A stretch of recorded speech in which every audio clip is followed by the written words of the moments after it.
doit beaucoup aux acteurs américains, par exemple, parce que franchement, ça c'est toute une théorie que j'ai, c'est de dire que, enfin, je pense qu'eux, ils ont dans les films, ils ont une économie de langage qui est très grande, beaucoup plus que dans les films français. Vous parliez de Romer tout à l'heure. Romer, il était très bavard, ce qui n'empêchait pas de prendre des temps, mais c'est très bavard, tandis que dans le cinéma américain ou anglo-saxon, c'est très économe, quoi. Et donc les acteurs sont amenés à jouer beaucoup entre les mots ou dans les silences. Et donc ça a été une manière de créer des personnages aussi qui étaient, ça a commencé avec De Niro, tout ça, qui étaient voilà, des personnages où il y avait tout à faire, quoi, tout à composer, quoi. Et ça, j'ai trouvé ça très passionnant. À tel point qu'à un moment donné, De Niro a pris 20 kilos ou 30 kilos pour faire Raging Bull. Mais on est impressionné par le poids et par le visage qu'il a complètement gonflé, difforme, et qui a fait dire à Trintignant, j'espère que la prochaine fois, il ne jouera pas un aveugle, parce qu'ils allaient loin, quoi, dans leur manière de s'identifier au personnage, et donc d'aller prendre les 30 kilos.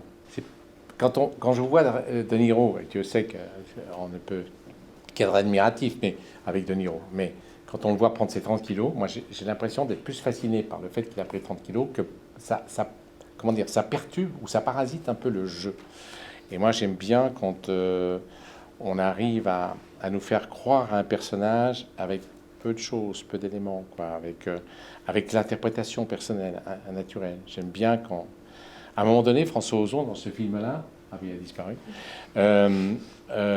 tout s'est bien passé, il m'a dit, mais et si on faisait pas de maquillage? Et j'aimais bien ce défi-là. En même temps, bon, on a vu quand même qu'avec c'était plus impressionnant parce qu'il voulait que dès la première image on ne me reconnaisse pas. Et donc il fallait que le choc soit très violent pour les deux filles qui venaient voir leur père. Et tout d'un coup, il venait d'avoir un AVC et il fallait que ce soit waouh. Et d'ailleurs, il y a des gens, ça c'est le plus beau compliment qu'on peut avoir comme acteur, qui m'ont pas reconnu ou qui ont pensé que j'avais un AVC dans la vie. Donc du coup, c'est pas mal. Donc du coup, voilà. Quand il y a quelque chose à créer comme ça, à faire, mais il faut le créer, quoi. C'est pas d'être. Donc je trouve que c'est suggérer les choses, les inventer, c'est plus fort pour l'imaginaire du spectateur que de lui montrer une réalité. C'est bien de pouvoir deviner le travail de l'acteur. Mais moi, j'adore être surpris. Et un jour, j'ai vu un film de De Palma avec Sean Penn, ça s'appelle L'Impasse, je crois. Et j'ai pas reconnu Sean Penn. J'ai reconnu au bout d'un quart d'heure. Donc ça, je trouvais que c'était magnifique. Donc du coup, chez Romer, qui est très bavard, moi j'aime bien avoir des temps, des silences, pour justement... Parce que c'est ça que j'aime dans la vie. Moi, il y avait une émission formidable qui est passée sur la 5, où ça c'est vraiment formidable pour nous, pour le métier d'acteur.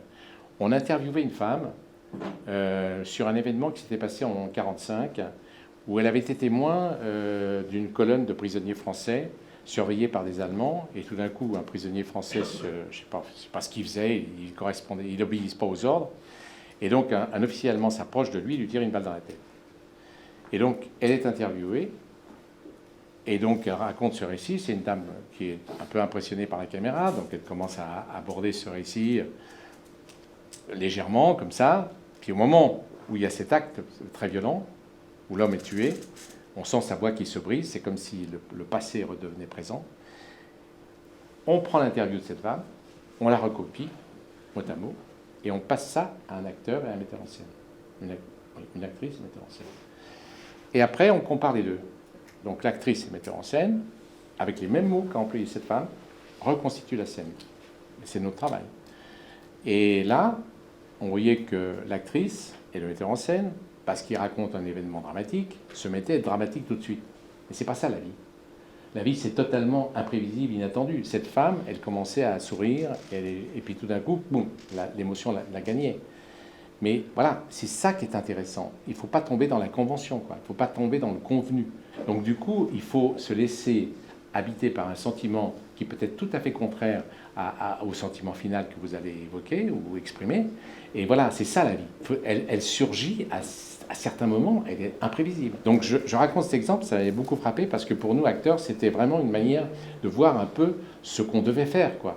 Sautet, c'est un de ceux qui se rapproche le plus des auteurs américains. Quand j'ai des auteurs américains ou anglo-saxons, comme Pinter, par exemple, moi j'ai joué Pinter au théâtre, c'est une histoire qui se raconte à l'envers. Et ça commence comme ça. Un homme et une femme. Ça va? Ça va. Bien? Bien. Bon. Donc je prends cet exemple-là. Si vous ne faites pas le travail d'acteur studio en sachant toute l'histoire qu'il y a derrière, hein, parce qu'il faut que le public, quand il voit ça, il se dit qu'est-ce qu'il y a entre eux, qu'est-ce qui se passe, c'est quoi leur histoire. Et c'est toute la pièce comme ça. Il y a très peu de mots. Mais à chaque fois, il y a une histoire qui se raconte par les silences. Et donc le public devient comme un enquêteur. Et donc du coup, si vous jouez en disant « ça va, bien, bien », il n'y a plus rien. Non, il n'y a plus grand-chose. Ça va, c'est ce que vous dites dans la vie quand il y a tout d'un coup, vous êtes allégé. Mais si vous commencez à construire et à dire, à savoir, vous, acteurs, ce que vous racontez comme histoire, comme personnage, qui a un passé, qui a une histoire, il faut intriguer le spectateur. C'est-à-dire, qu'est-ce que c'est comme rapport? Ils se connaissent, mais comment? Ils ont un rapport de mari et de femme. Mais il ne faut pas qu'ils se posent des questions, il faut qu'ils les ressentent, quoi. Il faut qu'ils soient intrigués, il faut qu'ils soient attirés, qu'il y ait une sorte de... Donc, c'est pour vous dire la différence qu'il y a entre le travail qui pourrait être facile, aller vers la légèreté, la facilité des ça va, et puis si tout d'un coup vous enrichissez. Et Sautet, c'est un des metteurs en scène qui est le plus proche de ces silences anglo-saxons. Chaque mot était pesé.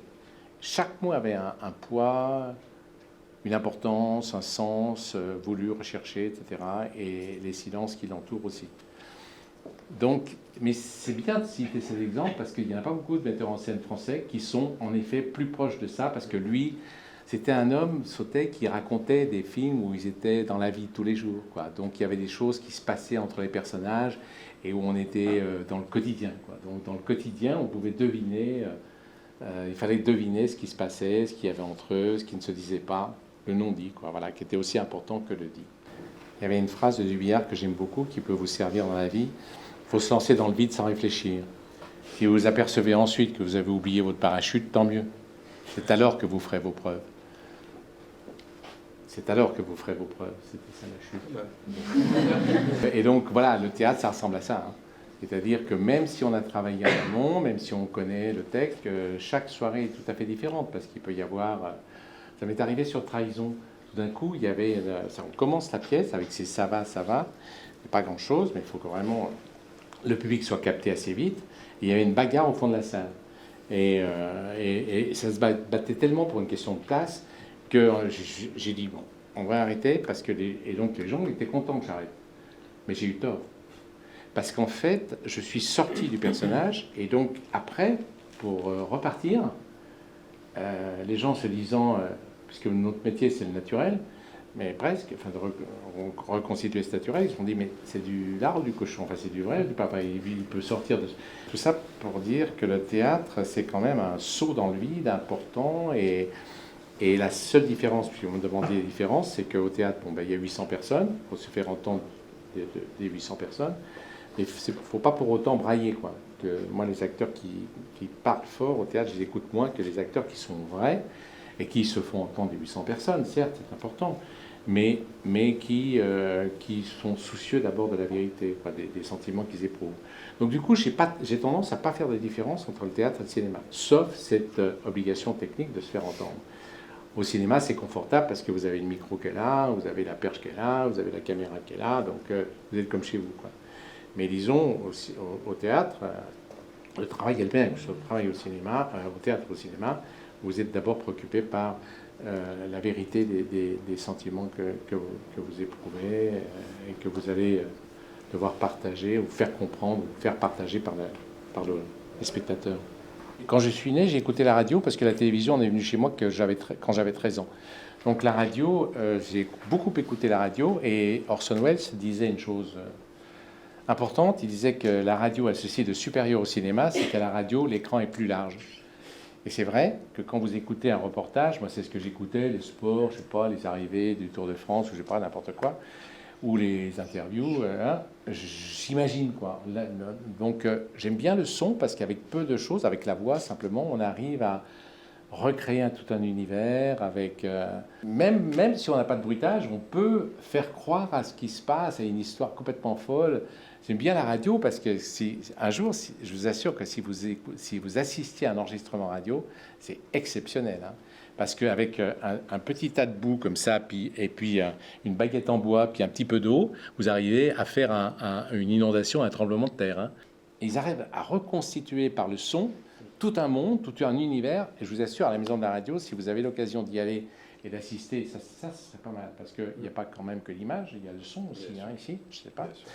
Et franchement, ça vaudrait le coup de faire des sorties comme ça et d'aller assister à l'enregistrement d'une pièce à la radio, parce que franchement, par le son, et donc ça rejoint un peu notre art, avec peu de choses, vous pouvez, avec soit une caméra et 5 personnes, comme Romer, ou bien avec le son, avec très peu de choses, vous arrivez à faire croire. Et le théâtre, c'est encore mieux, parce qu'avec un texte, de la lumière et des gens dans la salle, vous pouvez arriver à emmener tout le monde. Moi, j'aimais beaucoup Peter Brook, enfin, je l'aime beaucoup, mais il arrivait à faire un Shakespeare avec 2 coussins et 3 tapis. Donc, moi, j'aime bien qu'avec peu d'éléments, comme ça, on arrive à exciter l'imagination du spectateur. Tout ce qu'un acteur avec sa seule voix peut faire, peut créer. J'adore parce que justement le défi est important et que par la tonalité, on peut faire croire à beaucoup de choses. Ça m'est arrivé, par exemple, j'ai enregistré beaucoup Proust. Proust, ça me barbait vraiment quand je le lisais. Hein. Franchement, je trouvais les phrases très très longues. Et en le disant, je me suis rendu compte de l'humour, de la profondeur, de l'analyse psychologique. C'était vraiment incroyable comme... Et donc, du coup, dire les choses... Et d'ailleurs, j'ai appris, il n'y a pas tellement longtemps, que Proust, quand il écrivait des phrases, il les disait au fur et à mesure où il les écrivait, pour voir un petit peu si elles avaient une sonorité qui enrichissait le sens qu'il donnait par le biais de ses phrases. Et donc, voilà... Proust, par exemple, j'ai adoré recréer tout ça par le son, par la voix, par ce seul élément. Alors évidemment, au cinéma, au théâtre, on a le corps tout entier, ou on a le corps découpé au cinéma, on a de quoi montrer, de quoi faire. Mais j'adore quand on a peu de choses et qu'on peut recréer tout un monde. Pourquoi ils ont pensé à moi? Il faudrait leur demander, mais pour jouer Clémenceau, c'est sans doute qu'ils avaient vu les films précédents, des acteurs, des rôles comme Staline, en effet, ils ont dit tiens, pourquoi pas lui? Et Clémenceau, il y avait un film de 30 secondes fait par les Américains où on le voyait dans sa maison là-bas en Vendée, et Saint-Vincent-du-Jard, j'ai cherché le nom, et tout d'un coup on le voyait un peu raplapla, il en avait marre, la caméra, le soleil, tout ça, donc il avait 20 secondes où il parlait, c'est tout. Donc il a fallu que je m'appuie là-dessus pour créer quoi le truc. Après, moi j'ai besoin vraiment qu'il y ait des gens costauds au niveau maquillage, quoi, parce que là il faut vraiment que on se rapproche de... Alors voilà, et qu'on ne me reconnaisse pas, c'est parfait pour moi. Donc Clémenceau, Clémenceau c'est un peu plus facile, il était chauve, il avait une moustache qui lui tombait sur les lèvres. Donc là, il y a déjà 2 éléments qui sont... Bon, on ne peut pas mettre ça peut-être sur tout le monde, mais quand même, c'était déjà... Mais il y a beaucoup d'acteurs qui ont joué Clémenceau déjà, ça a eu lieu déjà plusieurs fois. Mais là, ils ont dû voir que j'aimais ça, et donc la métamorphose, je sais pas, voilà. Et donc j'ai fait des essais petit à petit, et pour arriver à présenter une image crédible. Mais après, il n'y a pas que ça, il n'y a pas que l'apparence, il y a aussi la voix, il y a aussi la manière de marcher, la manière d'être, la manière de faire. Voilà, tout ça est à créer. J'ai joué Staline plusieurs fois dans mes cuisines en épluchant les carottes, parce qu'il fallait bien quand même que je vois comment Staline aurait fait s'il avait été dans sa cuisine avec des carottes. Non, il faut pousser le truc, le bouchon le plus loin possible. Ozon, par exemple, François Ozon, c'est on dit un auteur aussi, hein, c'est un metteur en scène auteur, quoi. Donc il fait toujours des films, je sais pas, qui sont engagés sur un problème de société, etc. Mais c'est vrai que par exemple, en plein Covid, ces films-là, on avait envie le public avait envie de voir des comédies. Donc du coup, il y a eu un flot de comédies énorme, pas forcément toujours bien subtil ou bien réussi, mais enfin c'est ça que les gens voulaient voir. Donc du coup, il y a quelquefois le cinéma est en phase avec la société, avec ce que les spectateurs attendent, ont envie de voir. Et c'est des indicateurs qui sont donnés par la fréquentation. D'un coup, s'il y a une comédie qui est vue énormément, bon, les gens... Par exemple, moi j'ai joué dans un film qui s'appelait Boîte Noire, et c'était au moment du Covid. J'avais un rôle secondaire là-dedans, mais tout le monde s'est dit, bon, bah alors il faut faire des films policiers, enfin des films à suspense. Mais toujours les réflexes des producteurs, c'est de dire, ils emboîtent le pas du film qui a du succès. C'est un peu ça quand même qui est déterminant pour la fabrication, la construction, donc voilà. Mais quand vous dites le cinéma d'auteur, c'est terminé, je pense qu'ils sont passés à l'as, sauf qu'on ne les a pas vus, mais quand je vous parle tout à l'heure de temps plein, ou à plein temps, c'est pas loin du film d'auteur quand même, non? C'est un film d'auteur quand même, hein, où il y en a d'autres, enfin, je sais pas, les titres ne me viennent pas là maintenant, donc je pense qu'il y aura toujours en France, grâce aux aides qui sont apportées au cinéma, ça doit être un vrai encouragement pour vous, c'est-à-dire qu'on est le pays le mieux équipé sur les aides qui sont données au cinéma et aux metteurs en scène et aux films qui se font.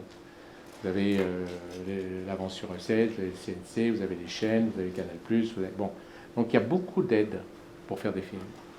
Et ça permet de donner une liberté aux metteurs en scène d'affronter les films qu'ils ont envie de faire.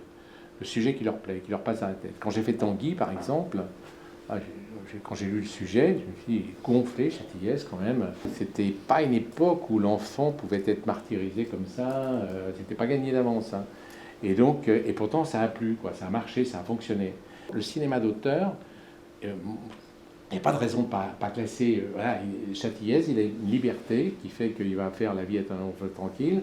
Il cherche à plaire au maximum de gens, mais quand même de façon assez personnelle et en choisissant des sujets qui ne sont pas faits par les autres. C'est ça, être auteur. Il y avait une phrase de René, enfin une phrase.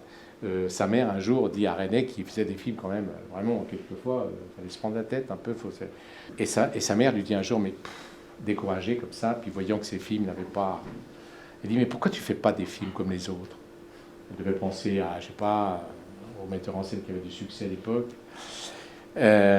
Et il répond, bah, parce que les autres les font.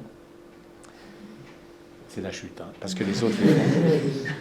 Donc du coup, voilà, c'est-à-dire que dans le cinéma français, il y a vraiment de la place pour les auteurs et il peut y avoir des bonnes surprises. Châtillès, quand il a fait La vie est un long fleuve tranquille, c'était un succès. Trois hommes, un couffin, c'était un succès, alors que c'était au départ des films d'auteurs. Enfin, voilà, qui étaient nés de la liberté qu'on donne aux gens de faire les films qu'ils ont envie de faire. Voilà. Donc ça, c'est important, parce que à ce moment-là, chacun est plus proche de soi et raconte. Et vous savez, c'est important ce que je vous dis là, parce que Pagnol, par exemple, il a fait des films avec des Marseillais, avec les gens qui ont l'accent de Marseille, et ça plaît au monde entier. Romer, il faisait des films, ça plaisait au monde entier. Plus vous faites un truc très particulier, qui vous concerne, dont vous êtes très proche, plus vous risquez, ce qui paraît bizarre, de toucher l'universalité.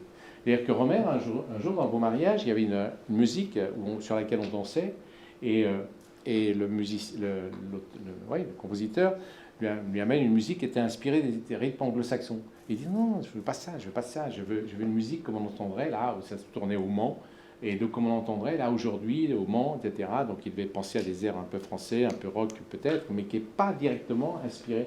Et donc il avait bien vu que plus il était lui-même, plus il avait des chances d'être, grâce à la curiosité et la qualité, attirer le plus grand nombre de spectateurs. Et Romer est un des metteurs en scène qui dans le monde est le plus vu, parce que ses films n'appartiennent à rien d'autre qu'à lui. Et donc plus on est proche de soi, plus on a des chances de plaire au plus grand nombre. C'est très curieux, mais ça doit donner confiance. Et donc le cinéma d'auteur, franchement, moi qui ai eu peur d'être enfermé là-dedans, on lui doit beaucoup. Et alors, plutôt que de dire cinéma d'auteur, on va dire liberté donnée aux auteurs, aux metteurs en scène, pour faire les films qu'ils ont envie de faire. Et Tanguy, par exemple, Tanguy, c'est né d'un fait divers. où Châtillès, tout d'un coup, voit un jour, dans un journal, qu'une mère qui n'en pouvait plus de son fils, qui était là devant la télé, qui ne faisait rien, qui ne travaillait pas. Et donc, elle fout dehors, elle change les serrures. Et donc, le fils fait un procès à sa mère, qui gagne. Et donc, du coup, c'est ça qui lui a donné l'idée de faire Tanguy. Et voilà, c'est basé sur un fait divers qui s'était passé en Italie. Mais voilà, il peut y avoir des naissances de sujets comme ça, inattendus. Mais si un metteur en scène se trouve en phase et a envie de raconter ça, mais qu'il aille jusqu'au bout quoi, de son envie, et après, il peut y avoir des bonnes surprises. Ou alors, ou pas. Mais bon, ça, c'est la tombola. Hein.